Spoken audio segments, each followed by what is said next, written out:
He's done a ton of shit, but bam, we're live. He's timely as all get out. I try my best. How are you? Good. How are you, Ben? I'm good. I'm great. I'm excellent. Holy cow. Where do you start with a guy who's done so much? It's nuts. It's I've just survived a long time. That's all it is. So I keep adding more and more. So happy birthday, by the way. 60 years. You're 5 days away. I am. You're right. You looked me up. I'm showing off. I'm showing off, Ben. I'm totally showing I can't off. pretend that I'm 27 then, because I think you know how old I am. But yeah, my birthday is February 7th, and usually there's a big snowstorm. So we'll see if it happens again for us. There is one coming, but yeah. You guys, this is going to be a tough one for me. This guy has done so much, and what's even crazier about how much he's done is he's kind of just on the launching pad of life. There's a really good big picture story here. His career is about he's done enough to stop, and his career is about to explode. It's like he was the best caterpillar in his class, and now he's about to turn into a butterfly, and it's going to be cool. And his wife and his kids are going to be crazy proud of him.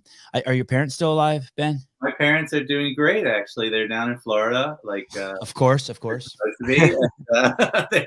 They're doing very well right now. So yes, everybody's around. Yeah, everyone's going to be so proud, man. It's nuts. So basically, I came across the book Bitcoin Billionaire. And then I'm like, oh, and I was talking, that's Matt Souza over there. He's the producer of the show. I was like, oh, Matt, let's get this guy on the show. This is a really cool book. And then as I start researching you, I'm like, holy cow, the Facebook movie, what was it? A Social Network? Social Network, yeah. Yeah, I started watching that. I watched the first hour and a half of that last night. I'm like, this movie was made based on this guy's first book. And then as I dug into more, I'm like, Bringing Down the House, holy cow. And then from there, I'm like, as I just sat on one of those exercise bikes for the last 2 days and just watched podcast years. Man, you've done a lot. You wrote 9 books just in 1 year, just to start off your writing obsession. When I was struggling, so when I graduated from college and I knew I wanted to be a writer, I locked myself in a room and I wrote 9 books that year. And they were all crap. None of those books. But in my career, I've published, I think, 23 or 24 books. But previous to that, I had written 9 books in a year out of desperation. And my parents basically said, we're not going to let you starve. But if in 1 year you haven't done something that shows you're going to make it in this career, you have to go to law school. That was pretty much the fear of law school was what made me lock myself up. Right. So yeah, it was a crazy kind of process of getting my 10,000 hours in, or whatever you want to say, to get to the point where I could write a book that was published, which, by the way, also bombed. I didn't have a successful book until my 6th book, which was the MIT Blackjack story, which became the movie 21. So it was a good, long, even though I was really young, I had written a lot before my first book was successful. 100 rejections before you got your first book published. And you, I have a friend, his name, I use that term loosely. I have a guy I used to do a podcast with named Matt Fraser. He's the fittest man on the planet 5 times in a row. And he's a freak of nature, but he won 2nd place and he was so angry and he hung his 2nd place. And to this day, he calls his 2nd place medal his favorite medal of all time, because it was the one that drove him to win the title 5 times in a row after that. Yeah. Is there something like that going on? You have that same pathology? I had gotten actually 190 rejection slips before I sold my first book, and I would tape them to the walls. So my original writing layer apartment was just covered in, it looked like a serial killer. It was all angry letters, and everyone I've worked with since, I have a rejection letter from. So even when I get a new agent, I'm like, oh, here's when you rejected me, and whatever year, and every publisher I've worked for, and every, so I definitely was like a Spider-Man villain, full of anger. But I think that's the romantic period of your writing career, when you're just getting rejection after rejection, because at some point it becomes more of a business.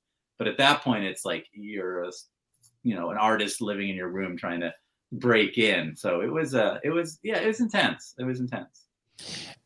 How do you know that you have the chops for it? By that, I mean, I can go out in my front yard and I can try to learn how to ride a unicycle with my kids, and I can try over and over and over. And I know somewhere it's going to happen. I'm going to get on the unicycle. I can cultivate the balance, the skill.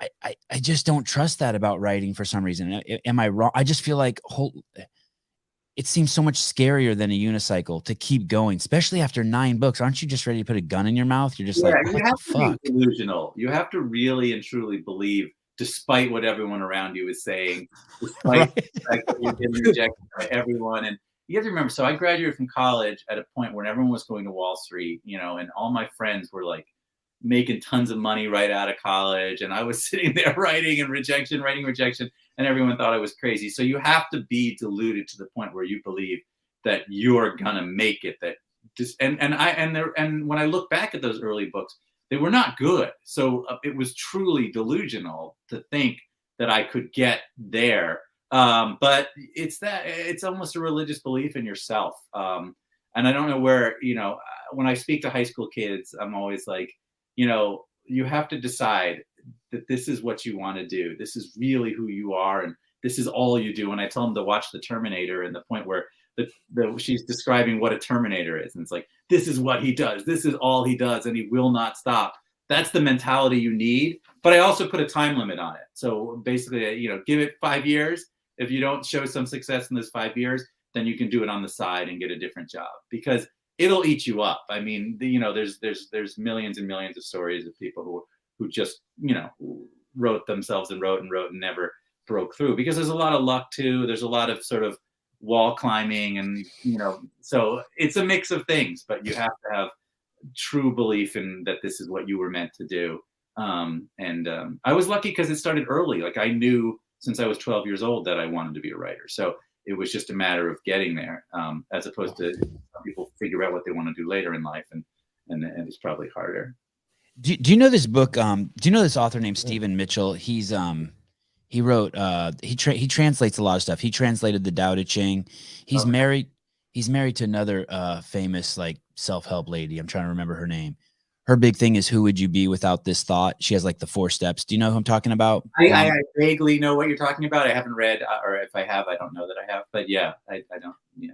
So you have this guy Lao Tzu, who wrote the greatest self-help, in my opinion, the greatest self-help book of all time, and then Stephen Mitchell translated it. He has Lao Tzu has the famous sayings like, "I'm pointing at the moon and you're staring at my sun." I'm pointing at the moon and you're staring at my hand. Right. Or all problems must flourish before they come to an end. I mean, just and he writes a lot in like paradoxes, and so like if you understand what he's saying, then you're not getting it. Right. And then there's these just completely fucking horrible self-help books that just completely miss the point, are leading down the people of fucking oppression, and they're crazy popular. Yes. How do you know that like maybe these books that you're saying aren't good or are not great, but just you're surrounded by, I apologize to say this, but morons. Right. No, I mean, I think that when you write a book, it's interesting. So I love what I'm delusional, and when I write a book, I'm always like, this is great. This is going to be awesome.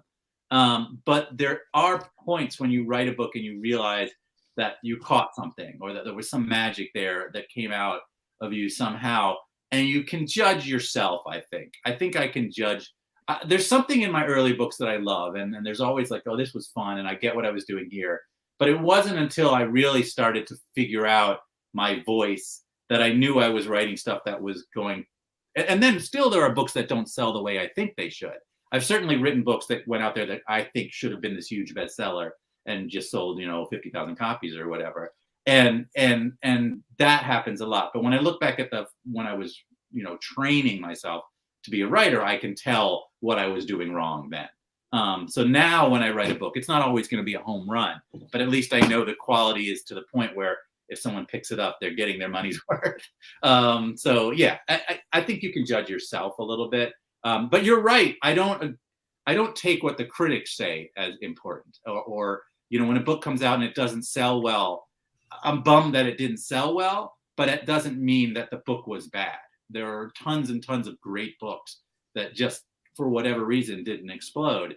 And I'm always, sometimes I write a book and I'm like, this is going to be huge. This is going to be enormous. And, for whatever reason, it sells 30,000, 50,000 copies, and that's what it does. So, you have to be okay with that. Before we go any further, and I forget, our sponsor is barbelljobs.com. Okay, go there. And now, before I forget this, Ben, am I pronouncing your last name right? Mesrick? Yes, that is correct. Okay, I stole it from another podcast guy. I heard him say it, and then I wrote it out the way it sounds. MEZ-RICK, Mesrick. Ben has a new book coming out on February 22nd. You can get it on Amazon. You can get it on Audible. Can you get it where I get my audiobooks? Can you get it at Apple? Yes, you can get it at Apple. Yes. And I think, do we have a link to the Amazon? Well, oh yeah. Yeah, The Midnight Ride. That's it. 2/22/22. With crazy reviews on the back. People really love the book. This is your 25th book that's been published? I think so. Yeah, I lose track sometimes, but I think that's right. I've done a lot of different, I'm known for nonfiction, so most of my big books were sort of non-fictional books, like The Founding of Facebook and 21. But this is a thriller, like in the style of Da Vinci Code. It's a thriller that takes place in and around Boston. It goes back to, it starts present day with a card counter who uncovers a mystery going back into the revolutionary times. So it's a departure for me. So I'm hoping that people like it. The movie I sold to Steven Spielberg and Amblin, and so we're working on the movie as well. So hopefully this will be a start of a whole new thing for me. I want it to become a franchise book and do multiple ones, and I'm hoping people will take to it. So it should be fun. Do you hear that? Like that? There you go. Back to what I was saying. This guy is a space shuttle on the launch pad with the thrusters on full blast. And you have another book that you did with your wife that you're also hoping has a similar journey, a kid's book. Oh yeah, my wife and I write a kids series together, and it's called The Charlie Numbers. It's middle grade fiction. So if you have a kid at like 7 to 13 or whatever the ages are for middle grade. It's kind of like those old Encyclopedia Brown books that we used to use. Yes. Math, science whiz kids in grade school who figure out things. And so book 4 in that series is coming out next year. And then I have this NFT project that I don't know if you are aware of that I've been working on, called the Mesrick Project, which actually has been kind of exploding in recent days. So been really psyched about that. Yeah. So I read Bitcoin Billionaire, and I thought I downloaded the app. I watch a lot of UFC. That's the thing where the guys, it's like dudes fighting their underwear. Do you know that sport? Right. Yeah. Yeah. And they were sponsored by something like crypto.com. So I downloaded the app like a good drone, and I just bought like $1,600 worth of crypto, and I started just watching this, right? Just watching it. And I kind of figured out what cryptocurrency was. It was kind of like what I thought it was, imaginary money. And yes. But then I read your book. And so my mom would ask me what crypto is, and I would try to explain it to her. In this book, Bitcoin Billionaire, for anyone who doesn't know what crypto is and wants to get a better handling of it, I highly recommend you read this book. It is not the point of the book. I don't think so. But when you get to the end, you'll know what crypto is. Yeah. You'll have like an understanding. And I was like, wow, this killed like 3 birds with 1 stone. I found a guy for my podcast. I enjoyed the reading, and I learned what crypto was. That's awesome. Yeah. Bitcoin Billionaires is the story of the Winklevoss twins and their rise from being like the bad guys in the social network to being worth billions of dollars in Bitcoin. And so I told the sort of story of where Bitcoin came from, but it's really a thriller. And Bitcoin is what led me, into the crypto, down that crypto tunnel, just like you did as well, and to the NFT stuff. But yeah, I think, a lot of people were inspired by that book to buy Bitcoin, and hopefully did well, depending on when you bought the book. It's a brand new thing that I think is going to change all our lives over the next few years. I've heard you say that a lot about the Winklevoss twins. Yeah, Winklevi, you can call them. The Winklevi. And so last night at 9:30, I started the social network. Yeah. And so I have to tell you, I CrossFit. I was an executive over at CrossFit Inc. I started there when there were 300 gyms, and I was fired when there were 15,000 gyms when it was sold to, and my boss got canceled. By the way, that was one of the things after I learned more and more who you are. I'm like, maybe I should use this time to pitch him on the CrossFit movie. Was it a CrossFit book, or was it just a big article? I remember reading that. Just an article, basically these three, and I say this with all love and non-bias. These three complete shithole rags, the New York Times, Business Insider, and GQ, amongst others, got together and started some just malicious, crazy shit. In the end, the founder left and is richer than God. And the people who bought it, and we still don't know exactly who bought it, but the people who bought it are stuck with a really big problem on their hands, because CrossFit was the Hells Angels, and the purchasers thought that they were buying Harley Davidson. And there's a big difference between an activism group and a motorcycle manufacturer. But it was very easy to confuse the two from the outside. Yeah. But anyway, it would be a great 12-part series on Netflix, like the O.J. Simpson movie. There's lots of sex, drugs, and rock and roll, and tons of just really good stuff that's apropos to the pandemic that we're in, because not a single CrossFitter has died or will die because they don't eat added sugar or refined carbohydrates, and they move daily. Yeah. Physically. So it's and that's what he told us for 15 years. Our cult leader, Greg Glassman, the tsunami of chronic disease is coming. Yeah. Wow. It is a good story there. You're right. Thank you. Good pitch. And I was maybe I'm manipulating you. I was the executive director of media there. So I do think, I don't know a lot about it, but I think that there's definitely a great story in that. And there's a lot of people, who live by it. Right. So that's always a good thing for a television show. So I think it's awesome. Yeah. As I was as we went through we started our hard times in 2018. We had some struggles in the company. And as I was getting angry, I started writing for sort of like a cathartic release. And I laid out 100 chapters, and then I ended up writing a page single spaced every single night until I had this book. And it's one of those things like I really could never put out because it's a scorch earth shit. Right. And, but it's funny because I've shown some people and read it to some people, and they're like, hey, you should change the names and release this as a fucking miniseries. I was like, wow. All right. That's not a bad idea. But it is the best shit though. You should stick with the names and just let it all burn. I gotta wait till a couple of these people die. I like them too much. That's the kind of stuff that I like though, is you really just name the names, because then it's fun. So I didn't think going back, I like the Winklevoss brothers, and in your book, Accidental Billionaire, obviously I like them. And in the Social Network, I like them, but I like them right away because they're on crew. And here's why. Yeah. As a CrossFitter, we know that anyone who's on a rowing machine lives in the pain cave. That's what we call a place that most people will never go to in their life. And as a CrossFitter, we stare at the entrance of the pain cave every day, and some of us go in there. It's a very bad place. And it's not a place for pussies or weaklings or people who want to play the victim role. And so no matter how quote unquote privileged you are, if you're on a rower, you're a madman. You are a special human being. Right. I mean, that's exactly right. And I tried to make that point in Bitcoin Billionaires in a big way. People write them off so easily. And they're like, oh, they're, giant blonde guys. Their life has been easy. Everything is handed to them. But then you think about the fact that they're the Olympic rowers and what actually goes into that. And I got to witness a little bit. I hung out with them for 6 months to a year.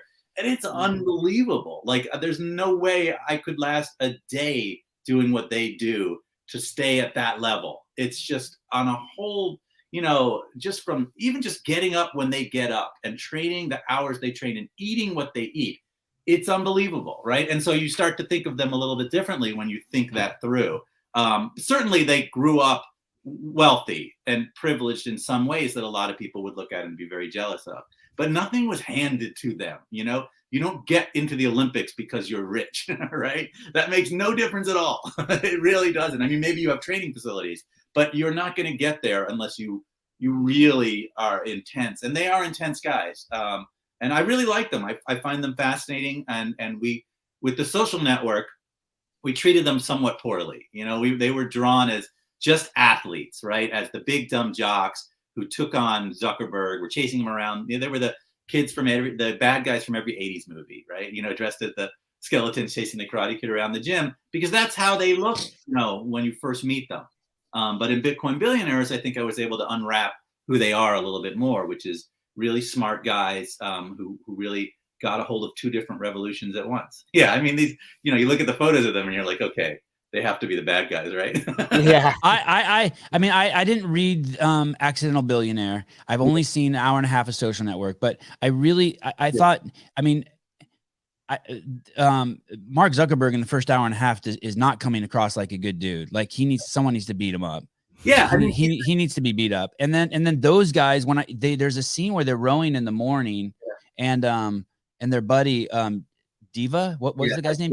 Divya comes in to tell them, like, their website's been stolen, and they're on an erg that's inside it, like, whatever, it's still dark outside and it's the morning. I'm like, man, for those of us who know, we know, like, this isn't bobsledding. Any jackass, sorry guys, you guys are gonna hate this. Any jackass can make the Olympic bobsledding team. That's where athletes go to die. This is not that sport. Rowing is nuts.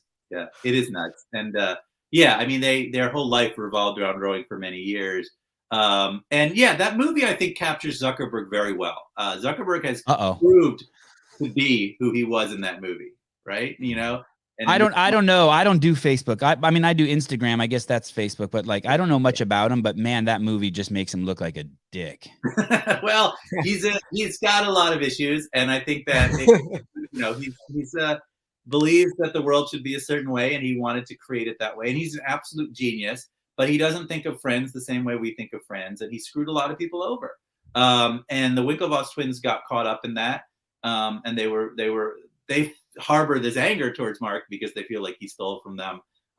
And yet they came back. They have a whole second act that you never expect to see.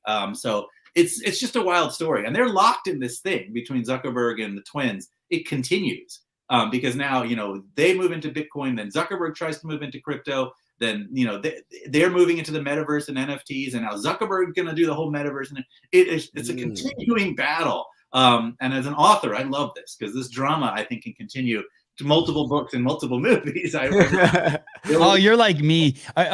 You mentioned that they started the company Gemini, and then Zuckerberg started Libra. Right. I mean, exactly. That can't be a coincidence, right? No. There's this thing going on between them that just won't stop, and it's wild to watch because they're all billionaires now. You think they would all just say, okay, it's all over now, let's just move on, but it's not that way. It's just this titans battling each other. Yeah. You were raised in a conservative Jewish home?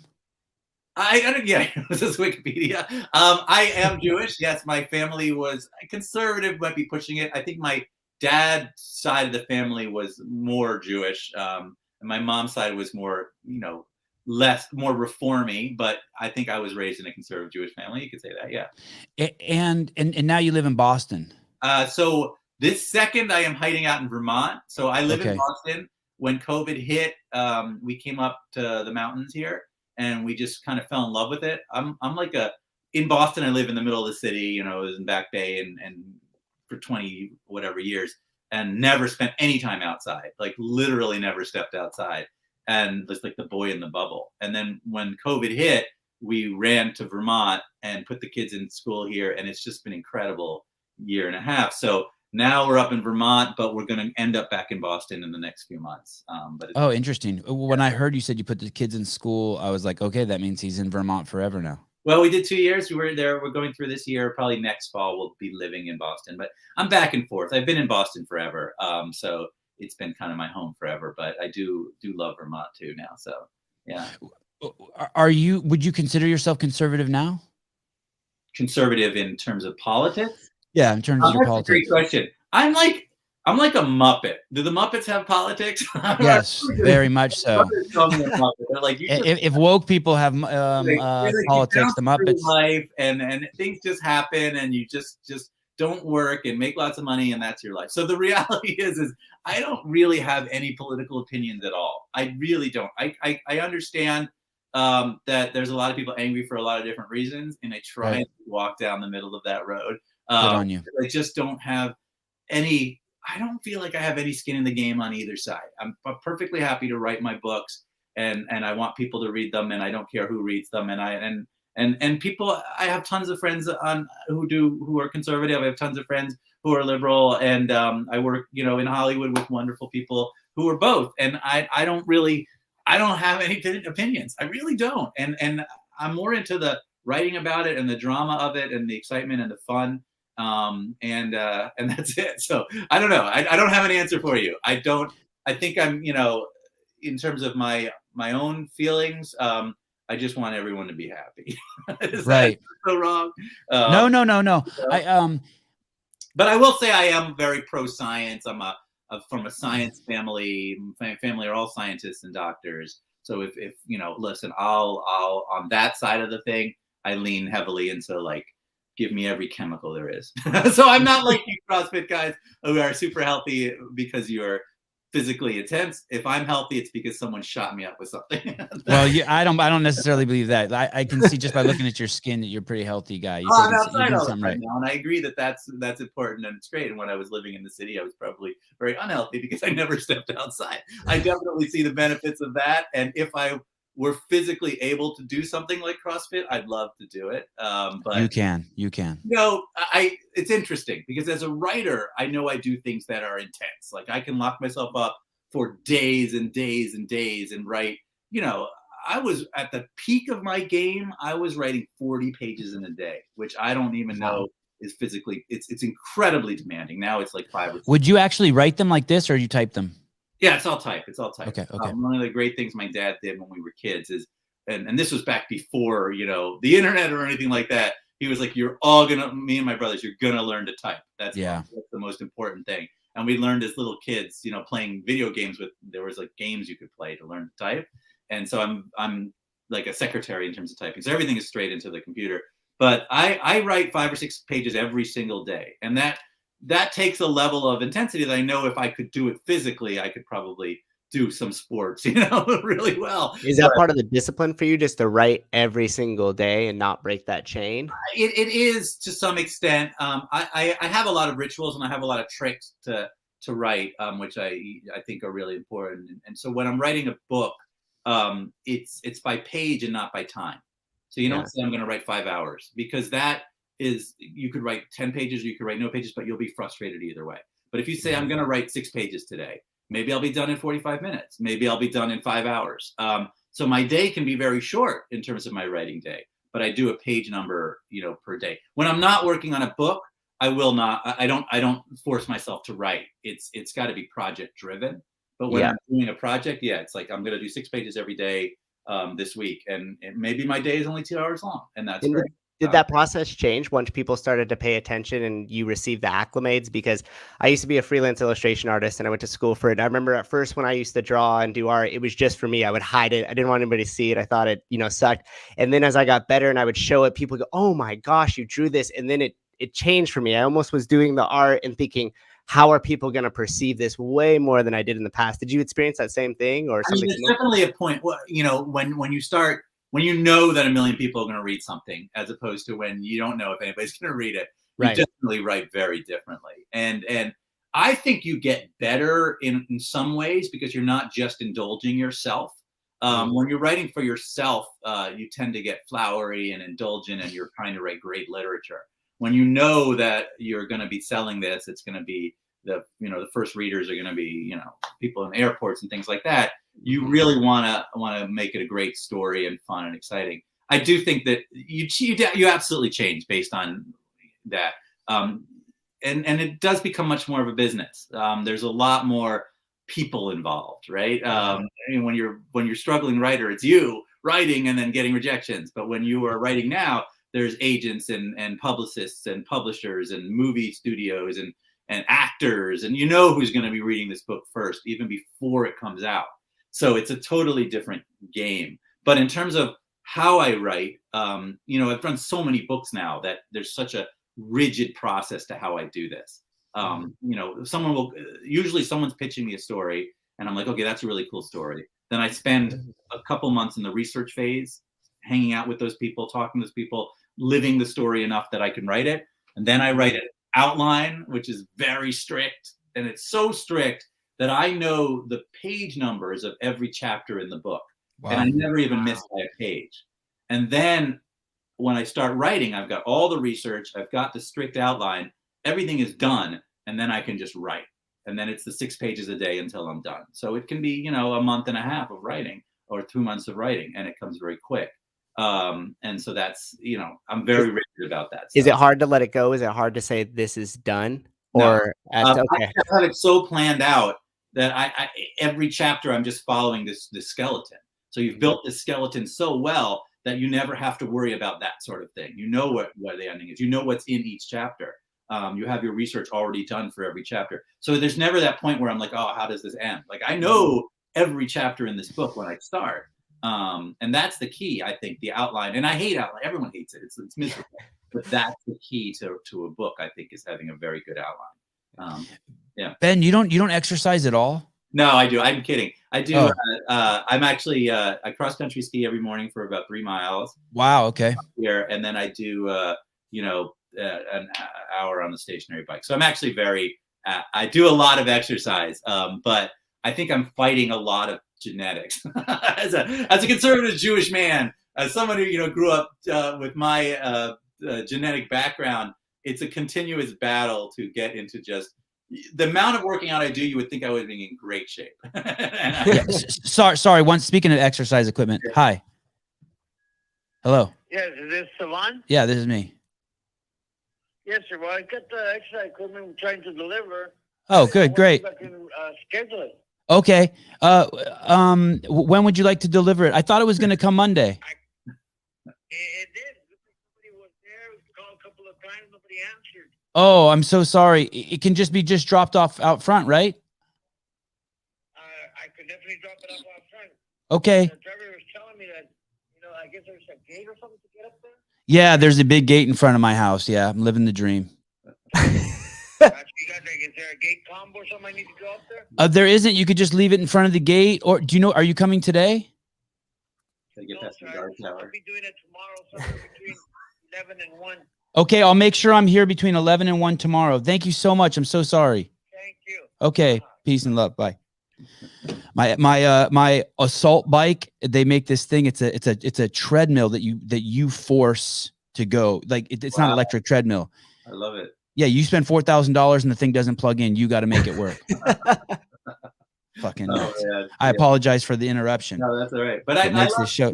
I ski. I'm a big, we like skiing in this family. My kids are on a racing team, so we're up on the mountain all the time. So I do exercise a fair amount, but none of it efficiently. When you were exercising and you have an idea come in, and you've alluded to it already. We had Kyle Creek on a couple of days ago. He's alluded to it. Stephen King's written about it in his book On Writing, that these things that come, you don't know where they come from, but you better pull it down or else it will pass by and you will not see it again. Yeah. What do you do when you're out there and you see it? And you got to pull it down. Like, do you stop skiing? Yes. So I pull out my phone and I put it in the notes, or I email myself.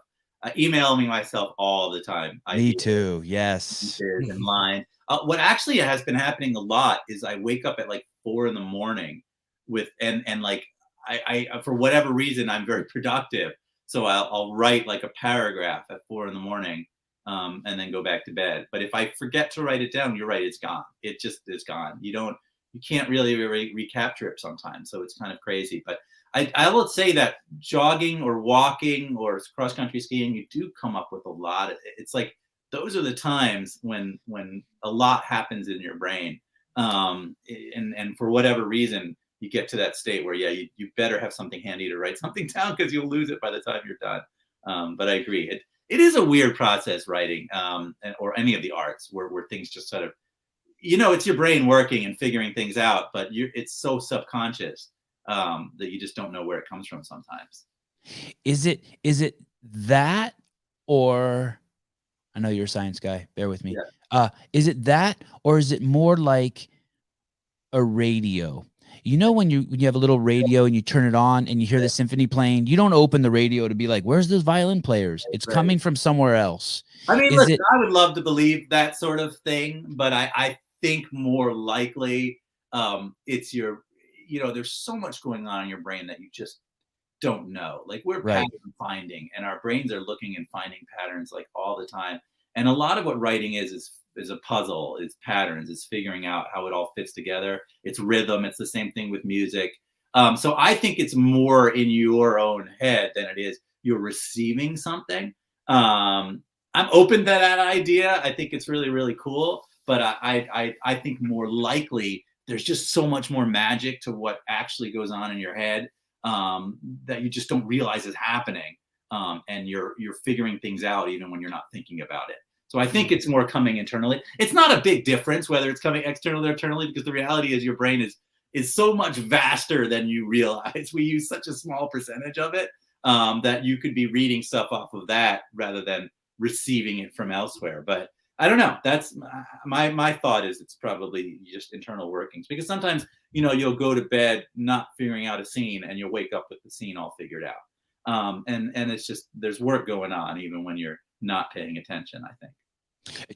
On that note, I won't beat a dead horse, or maybe a little I will. There is a saying, there's Tao saying, stop thinking and all your problems will end. But there was also, the Buddhist teachers would say, if you want new thoughts, you have to stop thinking to make room for those new thoughts. And I'm so 100% a fan of that. I really, really agree with that. And like I used to, before I started writing every morning, I had a ritual where I had a backgammon and I would play backgammon against myself 3 times. And what it was wow, turning you are weird off entirely. It's all about turning your brain off. The best writing happens. And so I'll actually have the room pitch black with music, really loud music playing. And I'm writing in that environment because I'm trying to just turn my head off from all the other stuff. Like the more blank you make yourself, the more you can create. There's definitely something to that. What kind of music? It all depends on what I'm writing. So sometimes, it'll be like Eminem or something kind of more vicious and intense. Sometimes it'll be classical music. When I was writing this book, Midnight Ride, I actually tried to listen to Revolutionary War era music, which is horrible, by the way. It's actually like fifes and drums, and it's really hard to listen to recreations of that. But it depends on the scenes that I'm writing, and I try and sort of pick music around those scenes. It's actually a big part of my writing is listening to. The early morning phase? I went through like the mod, like English mod rocker phase where I was listening to that stuff. It's all. I have very eclectic taste in music, so yeah. I'd like to propose that it's when you're training and you start focusing on your breath and you get some oxygen deprivation going, that your brain silences. And that's when your antenna is the strongest, and that's why it's coming from the outside world. And you induce that silence in the brain. But I have no fucking proof of it. So let's move on to the next thing. I have no proof of that. For you think I'm so weird, and you call your publicist and you're like, why'd you take this podcast? No, I'm into that. Listen, I don't have any sort of reason not to agree with all that sort of thing. I think that you definitely quieting your brain either to receive something or to get it from yourself. It's very similar. So I like that idea, and maybe it is the lack of oxygen or whatever it is that sets you up. Is Stephen King in your hood in Vermont? He's in Maine, I think. And Dan Brown is somewhere near where I am.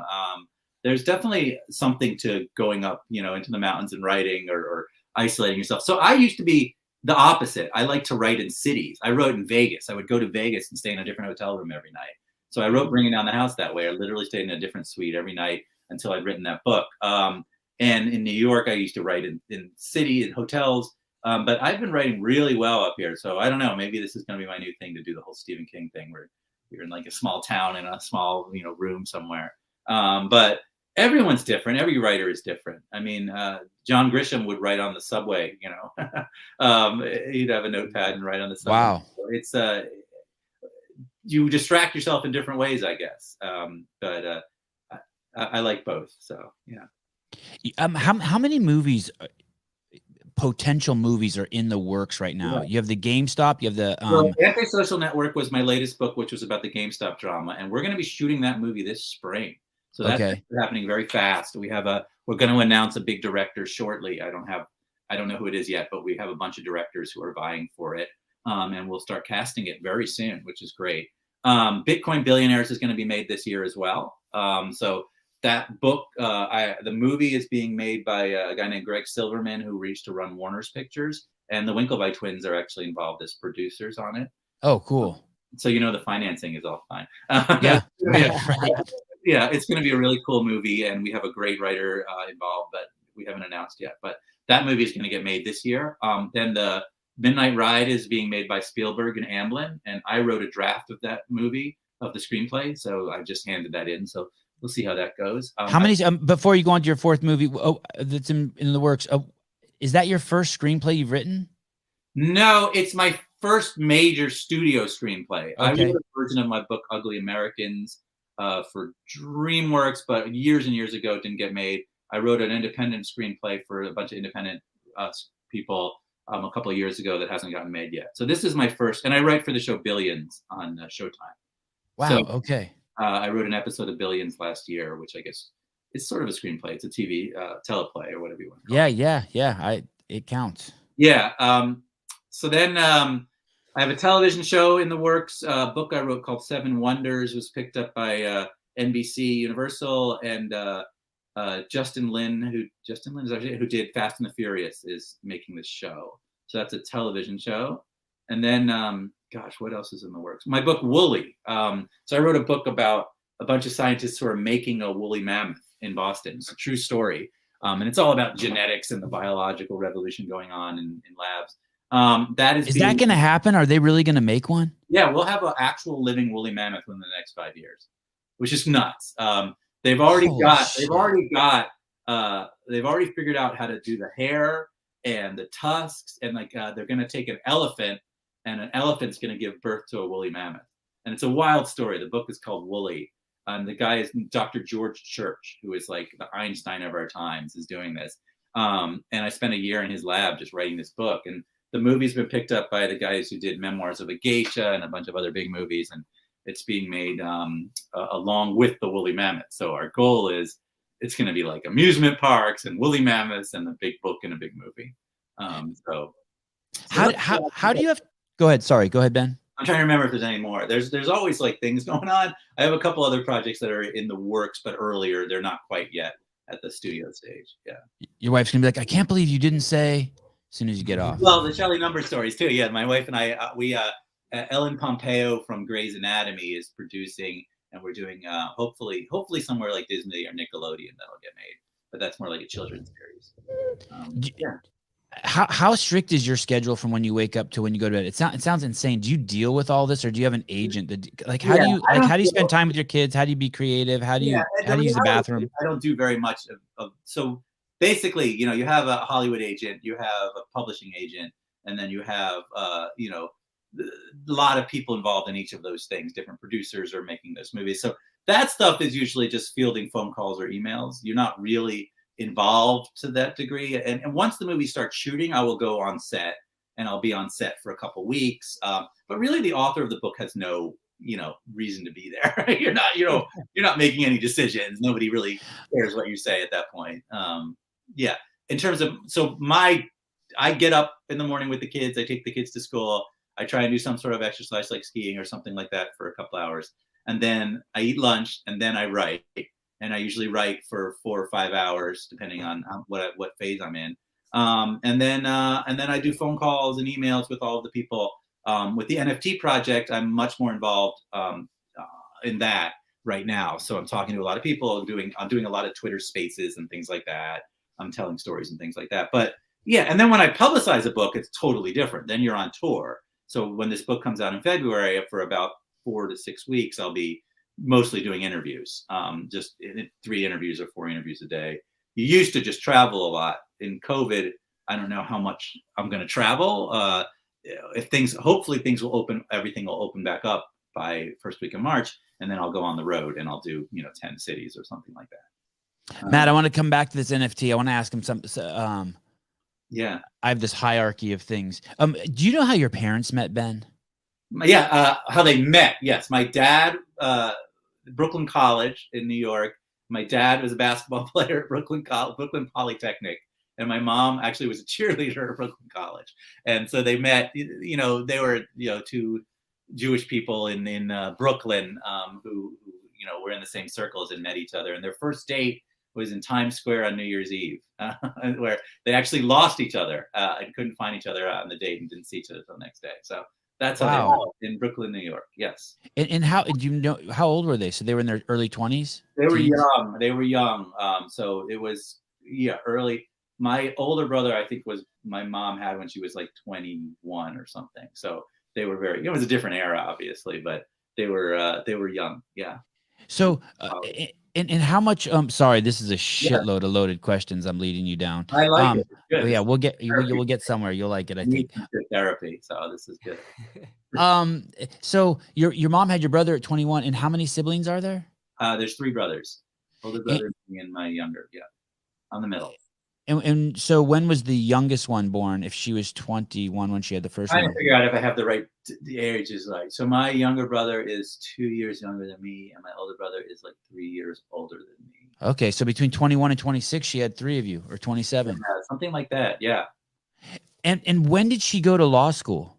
So both my parents changed careers later in life. So my dad was an electrical engineer and an inventor and worked for J&J and RCA. He helped make ultrasound, which they use, he helped make the holograms they use in the Disney. It has 100 and something patents. So he's a very smart guy, worked on MRI and a lot of medical technology, then decided he wanted to be a doctor. So he actually, in his early 40s, went back to med school. Wow. So when I was in maybe 3rd or 4th grade, I can't remember when it was, he went to med school. And so my mom sort of took care of the family while my dad went to med school. And then she decided, okay, well, I'm going to go to law school. So wow. She went to law school in her 40s and got a law degree. And so he became a doctor, very successful, was the chairman of radiology at Penn and then at U Maryland, retired. He's 80 now. So he retired a number of years ago and moved to Florida like all the old Jews do. But my mom was only a lawyer for a few years. I don't think she loved it, but she loved going to school and doing it. And both my brothers are, my older brother is an MD, JD, MBA at Yale, a radiologist. And my younger brother is like the head of transplant. He's a liver kidney transplant surgeon in Madison, Wisconsin. So my goodness, that's a tough gig to have these days. Talk about intense people. Like my brother will call me and I'm like, what are you doing? And he's like, well, I'm about to start a 12-hour surgery. It goes all night till the next day. And I'll be like in Vegas. He's like, I hate you. So our lives are very different. But he works, when they do those liver transplants, they're 8 to 10 hour surgeries, physically demanding and just intense. So he's one of those surgeons who's just pretty yeah. And you went to Harvard. I did, yeah. And what did you study there? So I knew I wanted to be a writer. So I basically was trying to appease my parents, who didn't think that being a writer was something one could do for a living. And so I was pretending to go to law school. So I did like pre-law, but I did all like liberal arts kind of classes, but I basically women's studies, whatever I had to do, right? I did social political theory, social studies, I think was the major it was called. But really I knew what I wanted to do. So I was writing. And then when I graduated from college, I had to apply and defer law school and then say to my parents, I'm going to write. And my dad was like, okay, 1 year, we're not going to let you starve. We'll give you just enough that you won't starve. But by the end of the year, if you haven't proved to us that you're going to make it as a writer, you're basically cut off. That's it. You figure it out yourself, go to law school. So I locked myself up and I wrote. And by the end of the year, I had an agent. And that was enough to let me just sort of drop the law school thing. And then I worked odd jobs, but I got very lucky. I sold my first book when I was 24. So it really was only 21 to 24 where I was kind of scared. I was still scared after I sold my first book, but at least I had proven that I could make it at least, some level of a living writing by the age of 23, 24. Were you living at home?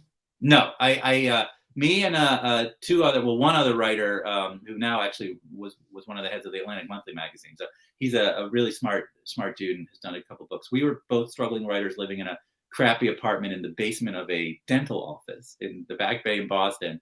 So we were just able to afford it. He was worked at a bookstore, and I worked for I wrote brochures for some public service organization. So we were like basically, living on peanut butter and jelly for a couple of years while we lived in this little apartment. But I was very fortunate. I sold my first book really 1 year after that. So it wasn't very long of that. And then, by the way, I wasn't successful. So I sold books, but I was vastly overpaid, but nobody read the books. So what I did very smartly was get myself hugely into debt. I ended up spending a few years. My parents hate when I tell these stories, but in my 20s, I racked up almost $2 million in debt, which is actually quite impressive. And I had an IRS agent who knew me by name who would go up and say, you have to pay something. I had all of my accounts frozen, but there was one where I could still get money out of it. I was living sneaking out the window kind of thing. I had $78,000 in credit card debt, and I would use those checks from the credit card companies to pay my rent. It was the dumbest thing in the world. You should never do that. And so literally when I sold Bringing Down the House, I was in a mountain of debt, to the point where I had a stack of business school applications, and I was like, I'm going to have to go to business school because the only way I could ever pay my way out of this is go work on Wall Street. And, I'd gone to Harvard, so it wasn't like I wasn't going to be able to get a real job. But I knew I was on the verge of, and this was after I published 6 books. So this was pre-Bringing Down the House. I was kind of an it boy author. So they were paying me a lot for the books, but I was spending even more than they were paying me. So I was. What were you buying? How did you get in $2 million debt? It's incredible. That is incredible. So I was in like $40,000 to $50,000, $60,000 debt, and I was making movies, and it was nuts. Yeah. No, 2 million. I'm just like, it really is actually impressive. It is actually something kind of to be proud of. The amount of money the way I spent money was insane. I would go to the airport on a Wednesday to Logan Airport, no bags, nothing. I'd show up at the airport and I'd buy a one-way ticket to like Paris or London or anywhere. And I would fly one way and I would go to the nicest hotel and book like the nicest suite, and then call all the friends that I had and say, come, we're going to have fun. And we'd spend 2 weeks in wherever we were. We were at the top floor of the, what was the Renaissance Hotel in Amsterdam for like 3 weeks. Then I'd go to the Park Plaza in New York for a month. I went to LA when the Standard and LA opened in West Hollywood. I lived in their pool suite for a month and a half for no reason at all. And literally, and by the way, I didn't do drugs. And no, I was a little bit of a drunk, but not beyond, what everyone is. I was a bit of a drunk, but I wasn't no drugs, nothing like that.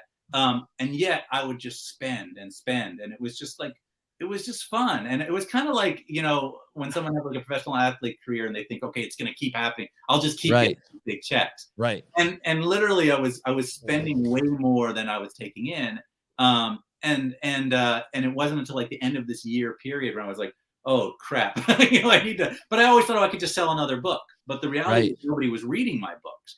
So there was going to come an end point to that ability to sell a book. And then I ran into the MIT kids and I started going to Vegas with them. And I was like, oh, this is a really cool story. It just happens to be true. And so that. What year was that? What year was the MIT thing? The book came out in 2002, but I probably discovered the book in 2000 or so.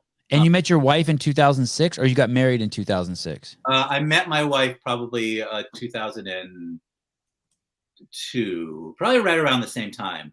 Okay. Did you meet her in Vegas? No, Tanya and I met at a club in Boston, actually. Okay. At a nightclub called Aria that I was out and about. And which is now a big hotel in Vegas, right? Yeah.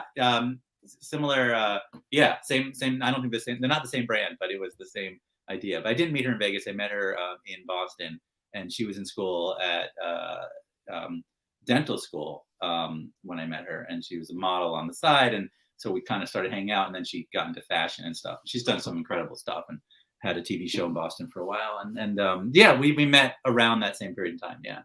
Is she freaking out when you meet her and you have all this debt? Is she the adult now? Does she, like, if you're going to buy a house, does she do all that? Like, is she the adult? She's definitely the adult, for sure. Yeah. I mean, well, she's definitely more responsible than I am in most ways, but when we met, it was an interesting point because I had a fair amount of, I had 6 books had come out. I'd written for the X-Files. I had a TV movie called Fatal Error, which was really crappy, by the way. Did you meet David Duchovny? Man, you're opening too many doors. David Duchovny and Chris Carter, who ran the show, and Oh, Jillian man. I've gotten to know in years since because she's dating a writer named Peter Morgan, who is working on, might be adapting one of my projects. So I get to meet her. I'm a big fan of them all. I love that show. So I had like this level of like, on the outside, it looked like I was doing very well.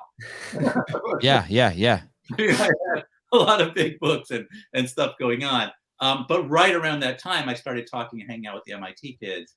And so everything kind of exploded. Like it happened pretty fast. Like the book wasn't going to be a big book.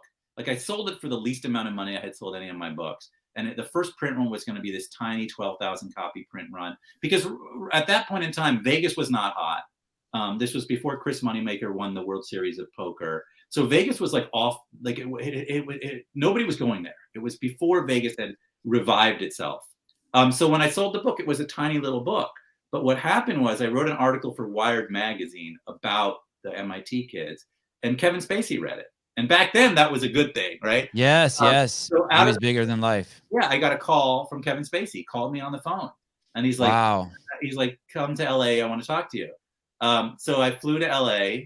Yeah, that's Dana. That picture is me, Jeff Ma, who was the main character in 21, and Dana Brunetti, who runs Kevin Spacey's company. So Dana and Kevin picked me up at the airport, and they're like, "We're gonna make a movie out of this." And I was like, "That's awesome. How much are you gonna pay me?"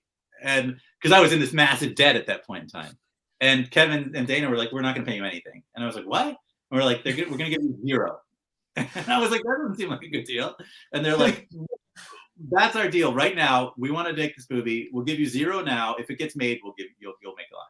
And I was like, "This seems crazy." So I go back to my agent and I'm like, "Kevin Spacey wants to make the movie, but they don't want to pay me anything." And he's like, "Well, let me find out." And at the same day, I got an offer from a major studio, separate, because they found out Kevin Spacey was interested, and they offered me $750,000. Right? Ah, and so almost half your debt. Right. So I go back to Kevin and Dana. I'm like, guys, this other studio is offering me $750,000. What are you guys going to offer me? And Kevin and Dana are like, we're still going to offer you 0. You have to choose.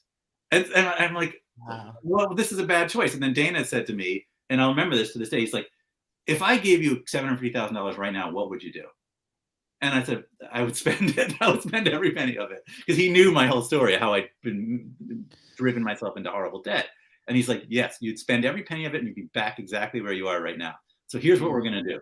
You can go on talk shows and talk about how Kevin Spacey's going to make this movie. When they make this movie, you'll get a ton of money. And this is going to be a career, not a big check. Ah, okay. And so I went back to, and who said that to you? Your agent? Dana, Kevin Spacey's main head of production. Oh, okay. So my agent was like, "Are you nuts? Take the $750,000." Yeah. Okay. He was yelling at me. So I turned down the $750,000 and I took the 0 deal with Kevin Spacey. Then I ended up going on the Today Show, and the book exploded and became a huge bestseller. The movie got made, became a huge movie, changed my entire life, solved all my problems with the IRS, and paid all my debts.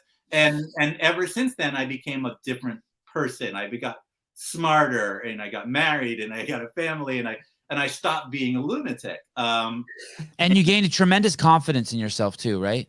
Well, I've always been delusionally confident in myself. That's never been an issue. I've always thought, and that's maybe like a more settled down, then like a calmer confidence. Maybe my life is all about my kids and my family. I don't drink at all anymore. I haven't had a drink in many years. I'm just not, I don't care about that stuff anymore. As much as I enjoy it. Listen, I'm the biggest like star fucker in the world. I love being around celebrities. I love meeting cool people, but I'm a Boston kid. Like I go there for 2 days and I'm like, this is nuts. These people are all insane. Most of them are shitheads, right? They're the worst people in the world for the most part. I'm sure you've met a lot of these people. Yes.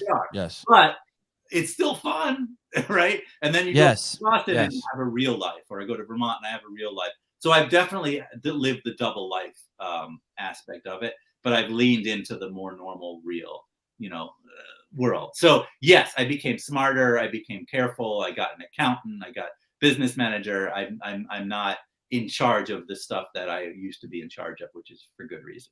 I totally relate to the Starfucker thing. I had a stories I never tell. I don't think I've ever told this story to this degree on any podcast. So I don't know. You're opening me up in bad ways that my parents do not like. But it's just been a weird.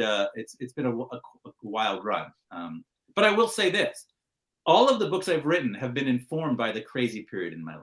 Like when I wrote The Vegas Story, I knew Vegas hosts. I had gambled. I had sat at a blackjack table at 2 a.m. and lost $40,000 in 5 minutes. I knew what that felt like, right? And so when I wrote, The Social Network, it wasn't hard for me to meet all of the people I needed to meet. Like I have so many connections because of the crazy period in my life. If I need like a CIA agent, I know who to call. If I need to find like a criminal, I know where to go.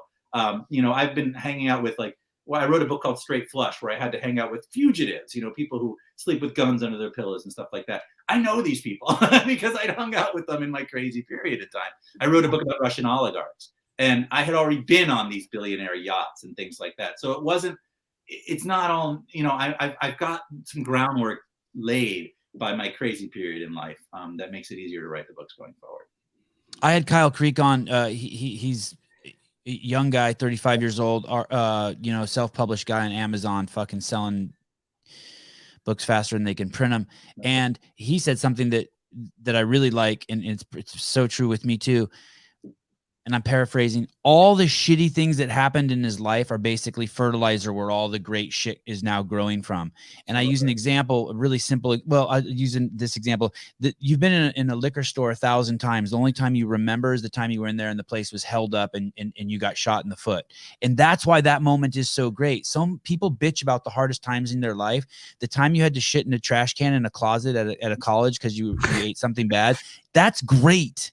20 years later, you need that fucking moment. 20 years, it's the greatest thing that ever happened to you 20 years later, because you can write about it. If you're creative, that's the chicken fertilizer in your yard where the sunflowers are now growing out of. Yeah, I mean, I think you're absolutely right, and all of these experiences matter, and they're important. So yeah, I agree. Yeah. Yeah. My mom was, I'm Armenian. My mom and dad are Armenian. They're divorced. I grew up in Berkeley, California. It's as fucked up as Boston is, and maybe more so. And my stepmom was Jewish. So as an Armenian boy who grew up in a Jewish household, I was brought up extremely, extremely liberal, extremely liberal, hug every tree, love every human being, to the point where it kills them. And now I wear vests like you, and but I'm a few years younger than you. I'm only 49. Okay. I'll be 50 in March.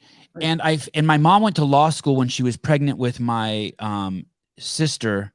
No, when she was pregnant with me or my sister, I can't remember. And it was my dad went to law school, and then my mom just tagged along, and then my dad dropped out and my mom kept going. Yeah. And my mom was the first woman to graduate from her law school. It was a night law school. Fantastic. Yeah.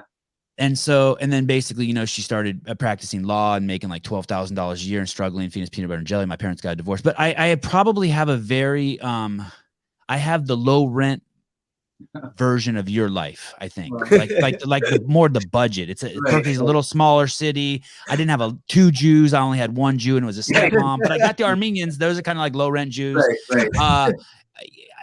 But and then I see you wearing a vest and yeah. I just, the more I dug into you, I was like, wow, me and this guy maybe have some similar things. Yeah. And I really like the star fucking thing too. 2 days ago, I had a guy on who lost 100 pounds, and I didn't tell anyone he was coming on as a guest. I get you on as a guest, and I've told anyone who will listen. Like, I'm checking out at the gas station today. I'm like, hey, I got Ben Mesrick on my show next week. Yeah. So I mean, like, I relate to it, man, fun. A lot. Life is life. You want it to be exciting and fun, and I think there's a lot of, like, I have so many stories, about all of that stuff. I mean, it's just an incredible experience after experience. So I've been lucky. And it's all worked out. So like my brothers say, I'm like a Muppet. I just kind of fall from one thing to the next, and I enjoy it and I have fun with it, and I move on to the next. I've been sort of, working in that way. So. Luck is a huge understatement. And I like what you said, like a Muppet falling from one thing to the next. The two metaphors people ask me about about how I do my life. I feel like I'm more like a Labrador chasing a tennis ball, or I feel like Forrest Gump, or I feel like Mr. Magoo. But the thing is, and I wanted to ask you this too, since you know a lot of fucking really rich people. Yeah. Do you know any lazy rich people? I mean, lazy is a hard word. I definitely don't think people got rich that way. Right. But I certainly know people who were born rich, who don't necessarily become the Winklevi twins. You know, Okay. that's why I find them so fascinating. Is they didn't have to do the stuff that they did. You know, they felt they had to, and they see themselves as underdogs always. But had they wanted to just live their lives, they certainly could have. Yeah, I mean, that's a great question. Like, you know, the people that I write about, no, none of them are lazy or anything like that. That's for sure. You know, they're all self-made, or most of them are self-made. Even like the Russian oligarch, I mean, those guys fought tooth and nail. They were definitely not lazy. They did scary, scary things, and bad things, but you couldn't call any of them lazy. No, probably not. I don't think I know any lazy billionaires. I know kids of billionaires who are pretty lazy, but I don't. Yeah. Yeah, take that away, people. That's the thing that's so hard about being brought up liberal.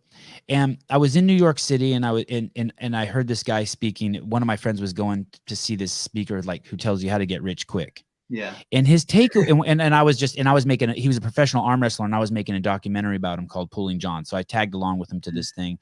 And the guy who's like trying to sell the DVDs to you for like, you know, $3,000 the package. He said, one of the things he says is, God will give you whatever you want. And so if you resent rich people, God will never make you rich, because he doesn't want you to resent yourself. And like, I didn't believe in God, but I knew right away that whatever he just said was fucking true. Like I'm just sitting there like, this guy's full of shit. And then all of a sudden it hit me like a lightning bolt.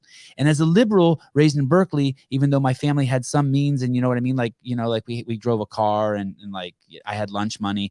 I knew that there was a resentment towards rich people that was extremely fucking unhealthy. Yeah. That I was raised with in Berkeley, and that liberals are raised with, because basically what it does is it keeps everyone down. Listen, I agree with that. And Janet Maslin of the New York Times used to call me the billionaire's best friend, because I always write very glowing things about very rich people. And I agree that there is a lot of resentment and anger. But one of the things that I also like to keep in mind is the reality is a lot of people work really, really hard and don't get rich. Right. That's the side of the whole thing, is that hard work is necessary, but it's not enough. Right. You have to also be in the right place at the right time, be very lucky, and be smart about how you work. And what you work on. And so it's tricky. It's tricky, because I know a lot of people who work a whole lot harder than I ever have. And their lives don't necessarily work out the way maybe they should. So it's tough. It's tough. And I get the resentment towards extreme wealth, because everyone feels like they're working hard, right? Mm-hmm. So it's like, you know, I agree with you. And I also see there's some shakiness to it, because when I look back at my life, my successes, I agree. If I hadn't worked as hard as I worked, I wouldn't have had them. But I know a lot of writers who've worked just as hard as I have who didn't get there. So, you know, there's also a lot of rolling of the dice in life.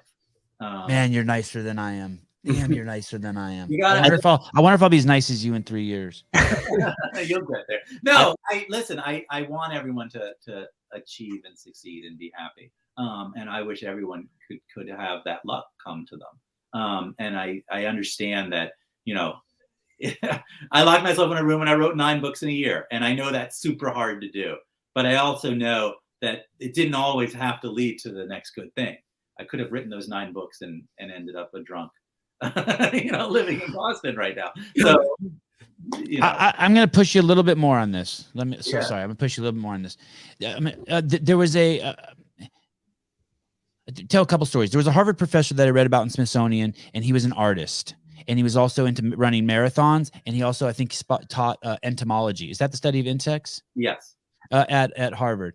And so what he would do is, he had a cabin up in the woods, and what he would do is he would run this path, and every like few miles he would make like a concoction, like rotten bananas with like some sugar poured on it, and then he would then, every day run that same path and stop every couple miles, and there would be bugs there eating these, mushy concoctions he made, dead animals he'd leave out, and he would draw these bugs. So he's an entomologist, he was an artist, and he was a runner. Those were his three passions, and he got them all in one thing, and that's what he would do. And he published this amazing book that I own, and it's all about bugs, and he drew every bug in that book, right?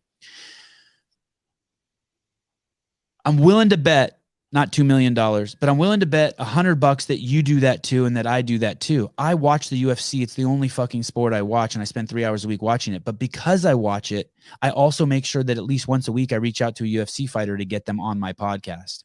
I don't fuck around. I don't fucking dilly-dally with, I would never get into the NFL unless I was thinking about manufacturing footballs.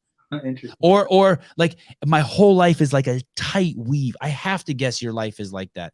There's no way you could be this productive. You're writing fucking children's books, and you told me the first thing you do in the morning is drive your kids somewhere. Yeah, no, absolutely. I think that everything informs, you're right. I think you're absolutely right that I'm passion driven. I'm definitely obsessed with being a writer, right? And I've definitely funneled my whole life around that. You don't drink. Right. Anymore. Yeah. I did. You got married. That's your only indulgence. Right. Oh gosh, that's an indulgence. But no, I think that it's interesting. When I got married and had kids, I really thought to myself, oh, this is going to be the end of my writing career. Right. I was like, how do you do that? And it ended up being way more productive a writer after I had kids than before I had kids. Way more productive, like with like a baby under one arm and a dog running around, than running around going to bars, trying to meet girls. Right. Yeah. It's much more productive time, because I think the real reason is because 2 a.m. to 7 a.m. you're not out, right? You have half the day that you didn't have before. And sure, the rest of your day is taking care of kids and stuff like that. But, you used to just sleep late. So I think that in any event, you're right. I think that the focus and all of that stuff is stuff that I'm able to do. And yeah. So I'm just driving home that it's more than hard. There's like hard work is where it begins. Yeah. But then there becomes this sort of, you said something so great. I hope, and I marked the point. You said it at 27 minutes. You have your own plan on how you write. Most people write for time. I've never heard anyone say that they write for pages. This is fucking brilliant, simple and brilliant. Did you come up with that? Great question. And I don't remember. I don't know. I think I did, but it might have been, I might have been talking to, when I was a young writer, I was trying to just become a writer by reading every book that I could get my hand of and obsessing over my idols. So my idol writers were Michael Crichton, was Bryce Nellis, Jay McInerney, Hunter S. Thompson. And I would read everything there is about them. I would try and follow their careers, read every book they've ever written. So maybe I swallowed up like a sponge from somewhere in my reading about these other great writers. But it's always been the way I've done it. I've always, somewhere early on, I came up with the idea that it was going to be about pages. And so, yeah, that's always how it. And when I was younger, it was more than 6 pages a day. I really started out trying to do 40 pages a day when I was a struggling writer, which is completely insane. And I did that. And then I shifted down to, I remember, 14 pages a day. And then it was 10 pages a day. And now it's 6 pages a day. So it's getting shorter. Yeah. When I wrote my CrossFit book, it was just 1 page a day. But that's fine, because a book is only 350 pages. So you can do a book in a year doing 1 page a day. And I was doing it because I was angry. Yeah, well, anger is a great motivator, right? What are your vests the new? Did he mean yarmulke? Is that what he means? I'm really wearing a vest right now because I was literally coming back from outside. This is like a cool, let's see if it's heated vest. Yeah. Not, baby. It's like always negative 10 degrees here, so you get the heated vest. But it is funny now that I'm in NFTs. I'm always on phone calls with VCs, Silicon Valley VCs, and always a vest. Everyone is wearing a vest in every call. So wow, yeah, interesting. It's the VC wear, Yeah. It's You're the not same company you're wearing a vest right now. the Sand Hill Road protocol. Yeah, it is, but it's amazing. I mean, every call you're on, there'll be like 6 people and they're all wearing vests. How are you for time? Do you have to go to the bathroom or anything, Ben? No, Can I'm I all ask? right. Why? Okay. What do you got? What do you got for me? I know this isn't fair to ask you this, but fuck it, I got you here. What the fuck is an NFT? I know, and I'm gonna tell you what an NFT is. Yeah. okay. So, and an NFT is a non-fungible token. That's what it means. But basically, it's an image. This is the simplified way. That is both unique and tradable and ownable and digital. So, for instance, you say that again: unique, ownable, and tradable. Tradable. Okay. And so basically, you can buy an image, right, or a little video, 10 seconds of video, or really anything, a photograph. It is logged on the blockchain, so it is yours. Even though someone could take a picture of it and have a copy of it, it's the original. Okay. And that, because it's original and unique, has value. You can sell it to somebody else. You can use it as your avatar. You can do whatever you want with it. It's yours. And so essentially, a lot of companies, a lot of people, celebrities are doing these NFTs, artists, and people are buying them, and they're either going up in value or going down in value. They're like a token. They're very similar to cryptocurrency. Just like you could buy Bitcoin, you can buy an NFT. So what I'm doing is I've actually dropped my first line of NFTs. We're doing 3 drops. And if you own all 3 of my NFTs, you're going to own a piece of the screenplay that I'm writing for a movie set in this NFT space. Okay, let me ask you a question here. Sorry. So this is where I got confused. So it's this digital piece. An image. It's a picture. Yeah. It's okay. So it's a picture, and it's and your registration that it's yours is on this thing called the blockchain. Right. But so then there's NFT, it's officially mine you buy with Ethereum, so you have to use Ethereum to buy them. It costs 0.06 Ethereum for one of these little images. That's what it cost originally. Now it costs more because that was the minting price. So had you been one of the people who bought the first 6,000, that's what you bought them for. But now they're tradable for much more depending on the market. So NFTs can only be bought with crypto because that's what identifies you as the owner in the blockchain. It can only be bought as crypto, and when you buy it, something called a smart contract is formed, which logs that NFT on the blockchain. So basically, your NFT is logged just the same way Bitcoin or Ethereum is. So you buy it with Bitcoin, you buy it with Ethereum, but then it itself is a token. So let's say I had shot some video and it's one of a kind video of Bill Clinton taking a bong rip and then blowing the smoke into Hillary's mouth. It's a 15-second clip. Okay. You're saying that I could you could mint that into an NFT and sell it as one unique, or you could make 10 copies of it and sell it as 10 unique NFTs of that that are logged as 1 through 10, and people could own that. Yes.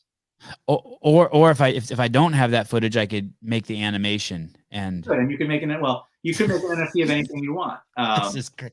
And then how is this connected to the real world, which is your script? That's the part where I start to get a little. That's a little bit different. So there are some NFT projects that you probably heard of, like the Bored Apes, where it's really just an image. People buy it, and that gives them entrance into a community. So if you own a Bored Ape, you can go to live events. You can go on these special Discord websites and talk to other people who own Bored Apes. You can just put it up there for status. I own a Bored Ape, because they cost tons and tons of money. What we're doing, our NFT project, is a little different. I wanted to create a community around my books, people who like to read my stuff, people who like the stuff that I write about. So I launched NFTs that are based on, the first one was about meme stocks, because I just wrote a book about meme stocks. My second NFT that's coming out, which is going to be free to everyone who owns the first NFT, is going to be about Bitcoin and billionaires and the Winklevi twins. And then the third NFT I'm doing is going to be about Vegas.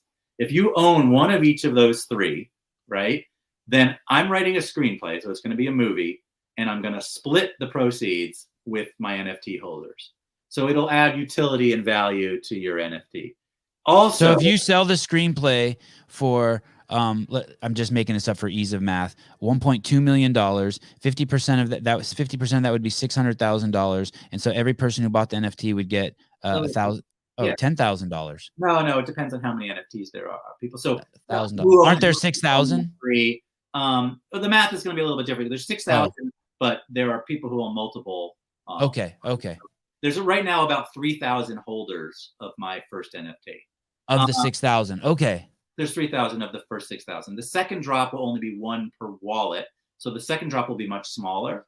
Right now it would be 3,000 pieces. And then the third drop will be 6,000 again. So there's some game theory involved as people collect. Also, the NFTs have rarity features. So if you look at my NFT pictures, there's like different characters on the rockets. Some of those are worth 3 script tokens. So you could actually end up with more of the pie depending on which NFTs you own. Is it random which one you get? When you minted it was, but now you can go on OpenSea and buy the one you want. So they cost more. Like the rare ones are going for, I think, like 0.2 ETH right now. So people who got them at 0.06 ended up, quadrupling their money already if they wanted to. So that's one part of it. Well, I'm not doing this to, some people are speculating and do this, for the revenues and stuff like that. But I think it's more about, if you go on the Discord, we have this whole community. There's like 9,000 people on it. I'm telling stories from my life in one channel, so you can read all of my adventures. There's going to be people are getting invited to my book parties who own my tokens. There's going to be a live poker event in Vegas when COVID kind of slows down. For all NFT holders are going to get to come to Vegas and go to an event. I'm going to do writing lessons for anybody who own NFTs and want to do writing lessons. Like there's going to be lots of real world. So what I'm trying to do is bridge, between the tokens and the real world via the community. So that's the idea behind it, which is really cool. It's basically, it's hard to describe. It's kind of like, how Substack people just, give money and an author writes something and they get to read, right? What's cool about NFTs is you actually own a piece of it. So it's not like you're just a subscription to something. You buy the NFT, it's tradable, so it goes up in value, and it gives you access to all of these different things, and you actually are going to, hopefully, when the movie gets made, get a piece back. So it's another way of writers and journalists and people like that to be able to build a community, but the community gets to participate. So I think it's cool. I think we're hopefully breaking new ground with the way I'm doing my NFT. But NFTs as a whole, it's becoming a giant thing because things like Nike, giant brands are going to get into it, and they already are getting into it. Top Shot at the NBA has made a fortune with little clips. I don't know if you've been following what they've been doing, but you can buy a 10-second shot of LeBron making a basket, and they come in these little packs, just like trading cards. And they've made billions of dollars doing this already. Wow. And then you actually own that. So then, like, if you wanted to, okay. So here's where it gets interesting. Okay. With what the NBA is doing, you own this card basically, which is a video of LeBron making a basket, but you would not be allowed to rebroadcast that. That was my question. So you don't necessarily own the copyright to it. There are people who are doing that. So there are people who are literally putting music as an NFT. You buy it, you own it. So that's another way you could do an NFT. But here's an interesting thing. So people are like, well, you buy a picture, but you don't own the rights to the picture. Why does it have value? You could also think about the fact that, for instance, the Mona Lisa is hanging in a museum somewhere. There are millions and millions of posters that are exactly the same in dorm rooms or whatever. It doesn't diminish the value of the original Mona Lisa. So if you buy an original NFT, even though many people could make copies of it, the original has value because it's the original. So that's Are you buying that, Souza? That's some tricky shit he just said. Well, the blockchain, I think, is what matters there, because that seals the contract and then mints it as yours. Right. So that's what makes it there. But it takes a little bit to wrap your head around it, right? Well, think about the Bored Apes right now. So a Bored Ape, you've seen these little pictures, right? Mm-hmm. Can you pull one up, Souza? I don't know what he's talking about. Okay, go ahead. Those things go for $300,000. That's how much it costs to buy one of those.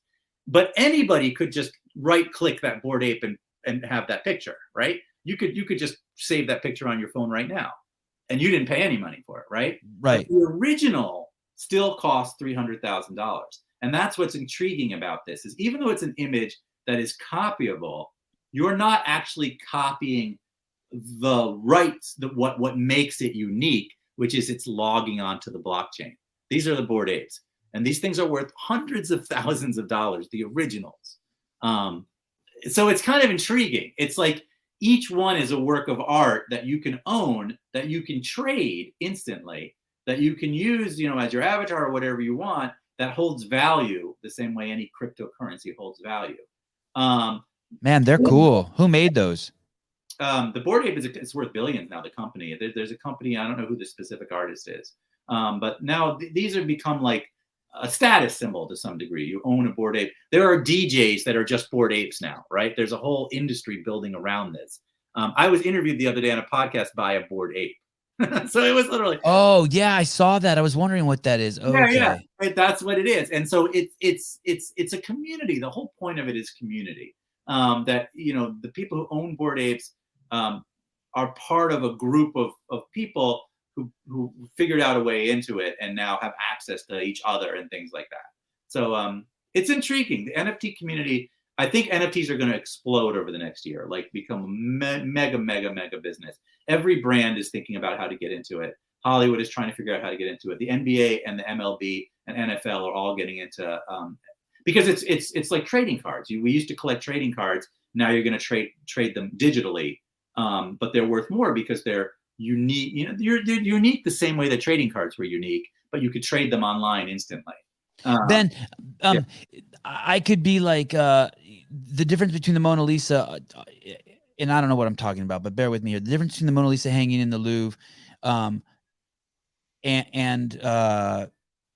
the one in your dorm room is that the one in the hanging in the museum has a fingerprint on it where he accidentally fell on the painting. It has some of his wife's menstrual blood in the signature. It's like it's caked and thick. There's a story behind it where but the original NFT has a log on the blockchain. Okay, so that's it. And that's the signature basically. That's the sign of it that you can't recreate. You can only, there's only one original, or if you minted 10, there's 10. I mean, it depends on how the NFT guys do it. But similarly to the Mona Lisa, there's one original Mona Lisa. There can be 1,000 exact replicas of that. And they're getting better and better. Replicas are getting closer and closer to exact, right? So, it doesn't diminish the value of the original. The authenticity is what you're paying for. Can you tell an original, your Bored Ape from a right clicker? No. It would be exactly the same, except you could see it on the blockchain, though. Remember, the blockchain is open, so anybody could go look at that and know that you have the original one. They know, your wallet basically is seeable, but only get into by you. So the way crypto works, it's like you can't copy Bitcoins, right? You can't create Bitcoins because each one is logged on the blockchain. Similarly, you can't create an exact replica of the original, even though it can look like it. It's not going to have that blockchain connection. Exactly. It's almost safer because inside the blockchain is where the value is stored. So although I could recreate this Mona Lisa and maybe sell it to somebody as a fake and they think it's the real, with the actual exchange of money happened, I've ripped them off. But the blockchain eliminates that from happening because the contract is stored within there and it's open. Anybody could see where it went and who it traded hands with. Fake Bored Ape, that would be impossible. Right. You would know the real Bored Ape. While someone could sell you a fake Mona Lisa. And in fact, the way things are going right now, a forger could potentially make an exact replica of the Mona Lisa. That is possible, but you couldn't replicate, an NFT. Right. It'd be impossible. So it's actually a safer stored value of the asset than it would. You're in the NFT game. Are you a collector? No. I just try to be familiar with it. That's all. Since you put out your own, was putting out your own NFT like part of like this amazing learning curve? So I was looking at, the Winklevoss twins sort of introduced me to this world. They were big into this. They own a company that does this, and they were talking to me about how the future of everything, of art, of writing, of music, it's really going to be in this NFT space because it gives the artist, the creator, the musician, the ability to own this, to make money off of it without having a middleman, the same way crypto does, to create a whole community around your art or whatever it is, and that funds it, that's incentivized to make it succeed. So it's pretty intriguing from an artist's point of view. And so I looked at it and I was like, should I write about this? Am I going to do a book about this? Am I going to write a movie about this? There's been lots of great stories in this realm.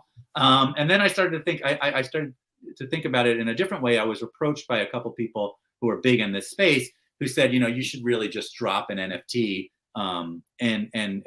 and see if your writing community is interested in it. And then we came up with the idea, let's take it a step further and let them have a piece of the movie I'm going to write. And so we might even fund the movie via NFTs, have the community own the movie as a whole, have a big movie premiere. If the movie does that would be so the community cool. will be generating the revenue from it. And so it's a really cool idea. And so the first drop was, an experiment, and it sold out almost instantly. We sold out our 6,000 pieces very quickly. And then the Discord grew from a few hundred people to 8,000 or 9,000 people in a week with no publicity, no pumping, nothing like that. So I know we're on to something interesting, and hopefully it'll continue to grow. And my goal is to launch other authors on the platform. So have other authors come, and the BenFT, we're calling it BenFTs or BenFT, right. Friends with BenFTs. If you have a BenFT, it'll give you entrance to the next author, and hopefully we'll build on this, and other big authors will come on, launch an NFT, maybe tie it to a book, tie it to a movie, tie it to a television show.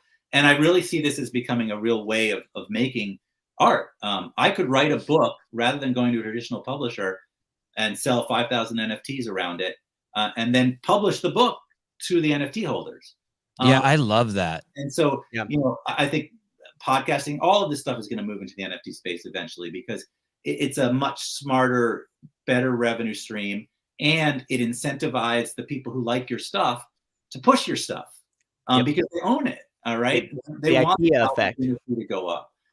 They bought these little pictures and they know the value of those will go up if my books do better. Right. So it's a really interesting dynamic. And as an author, it gives me the ability to have this group of a few thousand people that I can talk to daily. And I go on the Discord. I'm on there all the time, telling stories or asking questions, or they're telling me things. And you can't usually communicate with your audience like that as an author. As an author, you go to a book signing and there's 20 people there, right? And even if you go on Twitter, it's like a megaphone. You're speaking to 1,000 people, but it's not. They don't have access to you, and you don't have access to them. This is very different, and I know they're there for the right reasons because they own a piece of it. Right. And so they put a few $100s into this. It matters to them. So I love it. I've been having a blast with it, and people can buy them on OpenSea and then be a part of it. And as we move forward, if this works, I foresee doing books this way, movies this way, TV this way, and seeing how it goes. In one of your interviews, you talk about how you have 10,000 subscribers on Discord. I'm not really sure how Discord works, but and you talk about the power of that. When when I was running the media department at CrossFit Inc., every year we would release a documentary that would cover our CrossFit games. And because the community was so ravenous, we would put it on iTunes or on Netflix, and it would skyrocket to #1, and it would stay there for like weeks and weeks and weeks. And even with the documentaries or anything that won the Academy Award couldn't push it out, or even Marvel movies couldn't push it out of the #1 because our community was so ravenous, even though it's not as big as the Marvel universe, not even 1%, because our community was so ravenous, they would buy it and they would keep it up there, and it would be like this feeding frenzy. And I when you said that, I just love that, because if you're 10,000 people pre-order your book on Amazon, it's enormous. I mean, that's the cool thing and the crazy thing. The book industry works in very small numbers. It's not like a movie comes out and 1 million people have to see the movie for it to be even a moderate success. In the book industry, if 1 million people bought a book, it's like the biggest book of the year, right? 10,000 people is a very large number. So we'll see. Especially in a week, right? If you can incentivize 10,000 people to buy your book or talk about your book. I mean, and not even just buy it, but go on Twitter or whatever and tweet about it. Or it's enormous. And so I do think this is a great model for industries like publishing, where there's just not that many readers, unfortunately. So if you can have 10,000 excited people around a project, it's going to be a big deal. So I do think it's awesome. Yeah, it's a community that's really passionate about something is more valuable and more powerful than anything else. And that's what I learned writing the GameStop book. A few million people on Reddit moved all of Wall Street for a couple of days. I mean, it turned GameStop into the biggest company in the world because they were angry, because they were pissed off at Wall Street. And, Yeah. and that's the power of NFTs as well. If you get 1,000 people into it, you know, you can do a lot. Can you pull up that book, Matt, the anti-social Network? Yeah. Yeah. Yep. I can't wait to read this. Yeah. This is a fascinating story. It's When I crazy hear, story. And it was just a year ago when it all happened, and it was just wild. I mean, a group of people sitting at home in the pandemic, you know, angry as hell, saw Wall Street trying to screw over GameStop, right? Which was a company that maybe shouldn't exist anymore, right? But we all love it. Those of us who grew up gaming, I went to GameStop all the time and go with my kids. I don't want to see it fail. And so when they saw that a hedge fund was shorting it, a group of people on Reddit just said, we're going to all buy this stock. And they sent the stock all the way to 500, right? Which is completely insane. Of course, then Robinhood stepped in and screwed everybody. Right.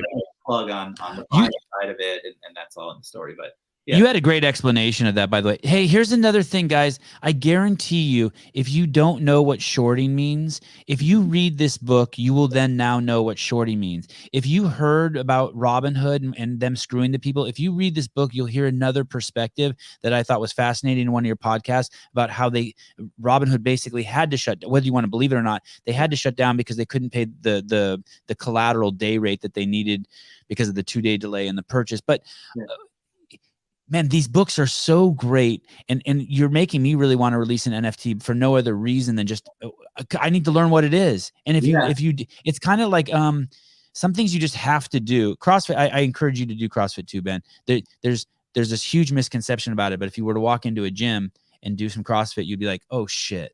Really? This is totally different than I ever thought it was. It's one of the gnarliest communities I think on the planet. These people are all overachievers who take personal responsibility and personal accountability and want to get better.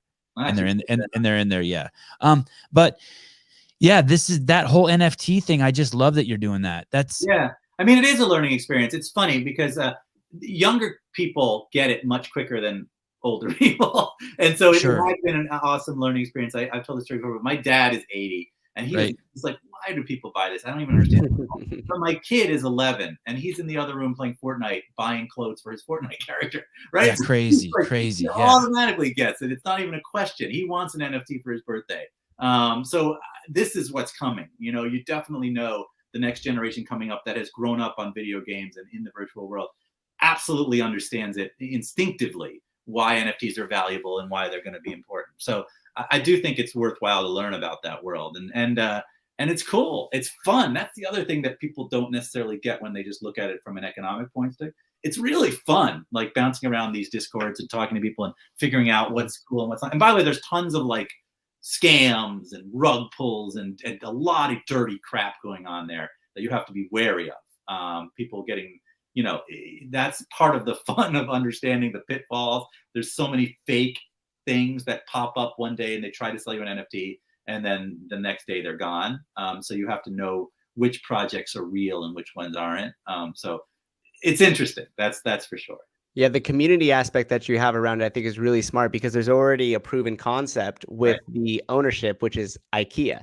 Because why in the world would you buy something and then spend the time putting it together? But we know that as human beings, if we had an effort in building it, I built that, look at what I did. So I value it more than it would have been valued without. Yeah. So I really like that concept. It's key. It's key to all of this stuff. And I really believe that value is now based on community, not on anything else. Yep. So like what Wall Street didn't necessarily understand about GameStop was that the fundamentals of the company didn't matter anymore. What mattered was the community that wanted it to succeed. So you didn't have to just look at who's the CEO or the bank, banknotes or all this stuff. What you really had to understand where there were 1 million people who want this company to succeed. That's where the power is. And so, that's the same thing with NFTs. It's not important what the picture is necessarily or what you're actually getting. It's important that there's 1 million people who want it to succeed. And they all had a piece of the pie. They all had a piece in making it succeed. Yes, self-incentivized. It's awesome. Yeah. So, This YouTube station, this podcast only has 10,000 subscribers, the one you're on right now. I mean, that's and people in the space who have 300,000 subscribers who are in my space or 100,000 subscribers, they're terrified of me. And they're terrified because those 10,000 people are savages because we have a community. we're really, really tight knit. And so like I'll have these big UFC champions on, and then they'll text me on the side and be like, holy shit, I've been on podcasts that have 3 million subscribers. I've never had so many people land in my DMs wishing me good luck. And it's really interesting. Communities are, communities are fascinating. I mean, that's great. And I agree with it. Like I'd rather have 10,000 people who are really into what I'm doing than 1 million people who just walk through, because that's the difference, by the way, between a Twitter following and a Discord built around NFTs. It doesn't matter that you have, I mean, you see people on Twitter with a million followers and they tweet something and they get 30 likes, right? Yeah. Right. Those people aren't really there for you. And that's the important thing. Yeah, absolutely right. And in the book industry, 10,000, if you have 10,000 people who are really into your books, you can have best-selling books. Yeah. Isn't that Seth Godin, 10,000 true believers or 10,000 true fans? And that's where great. Yep. 100%. Yeah. I'm going to say something a little harsh right here, but that's the difference between a female who has 1 million followers because she's barely clothed on her Instagram and a woman who has 1 million followers who's rarely taken off her clothes. I guarantee you that those 1 million followers who follow the woman who's rarely taken, not that I have any problem with women taking off their clothes. I think the female form is beautiful. I think more people should do it. I fucking encourage it.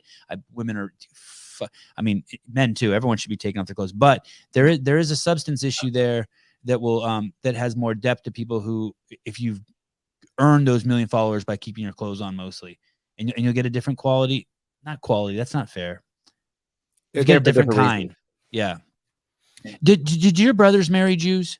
That's a great question. What kind of my younger brother wife converted. Okay. My wife converted. No shit. Your wife converted? Yeah, Tanya's Jewish. Yes. Wow. She's a Jew. Yeah. we are. She did it when she was 9 months pregnant with my son. Interesting enough, her parents were like, you should convert. And it's funny because they grew up Christian and going to church, very religious. But they were like, be what your family is. It'll make things easier and life easier. And she converted. I mean, we're not, religious, but we are. But you light a menorah. You do like my wife's Jewish. We light a menorah. We light a menorah and a Christmas tree. We do an Easter egg hunt. And we do Passover. We do it all. Listen, I'm all for everything. Your kids get shitload of presents. Like my kids get a present every day of Hanukkah, and then they get Christmas. They fucking hate Christians because Christmas is only one day. It's kind of fucked up, but. It's too much. But by the end of the Hanukkah Christmas season, my kids are like ruined because they expect a present every day for the rest of the month. So bad. Horrible. But yeah, we do it all. My son my kids will get bar mitzvahed. But my parents' generation, Judaism was heavy because they came out of the Holocaust. Their families came out of their parents. Their parents did such a number on them that Judaism was not easy. So when I grew up, my dad's Judaism was a much scarier, intense Judaism than my Judaism. Mine is like, have fun, whatever. It's good food and bagels and things like that. So yes, but yeah, my brothers both are with Jewish people now. Yeah. And how old were you when you got married? Old. I was in I got married in 2007. That seems about right. So 14 years ago? Yeah, that sounds right. 14 or 15. I think I'm at 38 maybe? You're approaching 40 when you got married. Yes, 38, 39. Yeah. And did you already have a kid with her? No. So it was funny. I met my wife and we dated a long time, I think 7 years before we got married. And I was like postponing and stalling. And I was like, first I was like, I'm not going to get married until I make the New York Times bestseller list. And then I made the bestseller list. I was like, I thought that was going to take a lot longer. Move the goalpost. Yeah, I was afraid of all of that, of like settling down, of the idea of like what would it do to my writing, but the reality is it was so much better. So I have been married 15 years now, I guess. And yeah. Right? The idea of getting married is insane. It's like going into a room and locking the door. I mean, theoretically, like, why would you do that? Why would I go into the room and lock I don't even want to close the fucking door. My office, it's freezing outside. My office door's open. I can see the outside world. Why would I lock the door? I didn't get married. I told my wife, we didn't get married for like 20 years. I'm never getting married and I'm never fucking having kids. And then then when she was 39, she's like, hey, I want one. And I was like, yeah, sure. Like now we got money. We'll do whatever. And then we ended up with 3 kids and then we got married. And I'm so glad we got married. But I was the same way. I think the same way as you. It doesn't make any sense to get married. Yeah. Until you do. And now I'm glad I did. I'm a fearful person in general. Let's put it that way. I'm just scared of everything. I'm a hypochondriac. I'm a anxiety-ridden, fearful, everything. No. Stereotypical, like, yeah. But when I write my books, I go and do very dangerous things and I hang out with really crazy, over-the-top people. But in my real life, like, so any change I fear. Let's put it that way. But yeah, it ended up being a great situation. So yeah. Have you ever made yourself cry writing? Like you killed a character or something happened and you start crying? You're like, what the?